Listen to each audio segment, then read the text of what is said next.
एक ड्रैगन की कहानी है जो पहाड़ के करीब एक वीरान जगह पर अकेला रहता था। एक दिन वे एक तालाब के करीब पानी पीने गया। उसने एक छोटे लड़के को देखा। छोटा लड़का बेहोश था। ड्रैगन उसके करीब गया और उसे सवारी दी, उसे अपने घर ले गया। छोटे बच्चे को थोड़ी देर में होश आया। वो ड्रैगन को अपने सामने देखकर डर गया। छोटे लड़के ने ड्रैगन से कहा, मेरे घर वाले परेशान होंगे, अगर तुम मुझे मेरे घर छोड़ दो तो हम अच्छे दोस्त बन सकते हैं। ड्रैगन ने छोटे बच्चे को अपने कमर पर बैठाया और उसे ले गया। छोटे लड़के ने ड्रैगन को अपने घर का रास्ता दिखाया। छोटे लड़के की माँ, जो छोटे लड़के को ढूंढ रही थी, माँ ने खिड़की से उड़ते हुए ड्रैगन को देखा।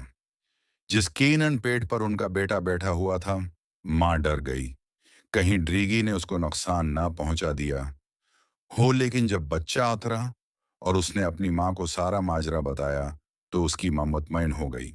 माँ ने अधे का शुक्रिया अदा किया। इस तरह अदाहा हर रोज छोटे से मिलने आता था। दोनों अच्छे दोस्त बन गए।